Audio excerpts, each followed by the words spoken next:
હાથીજરના ચીકા નગરમાં municipal corporation દ્વારા તાજેતરમાં અંદાજે 22 જેટલા મકાનો તોડી પાડવામાં આવ્યા છે, જેના કારણે અહીં રહેતા પરિવારોની હાલત ખૂબ જ દયનીય થઈ ગઈ છે.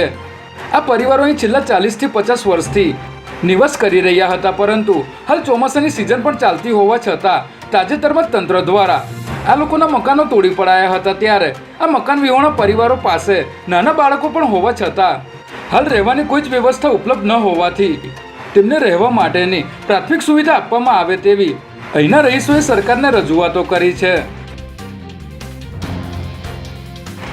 2014માં કેન્દ્રમાં નરેન્દ્ર મોદીના વડપણ હેઠળની ભાજપની સરકાર બન્યા બાદ 2014માં જ ગુજરાતના સિનિયર મંત્રી વજુભાઈ વાળાને કર્ણાટકના રાજ્યપાલ બનાવાયા હતા.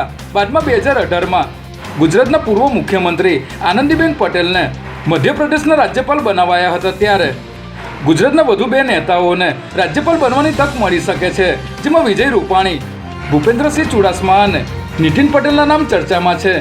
જોકે નરેન્દ્ર મોદી સરકાર બીજા પણ ગુજરાતના મોટા નેતાઓને તક આપે તેવું જણાઈ રહ્યું છે.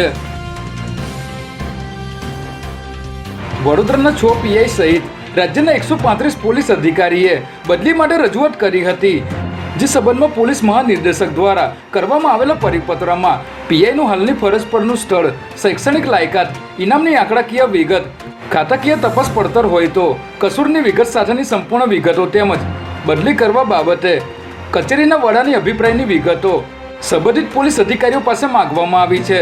આ બદલીઓ માટે રજૂઆત કરનારા વડોદરા શહેરના પીઆઈમાં PI MM Diwan, NF Siddiqui, AB Mori, DV Baldaniya, SM Sagar અને પીઆઈ HJ પટેલનો સમાવેશ થાય છે.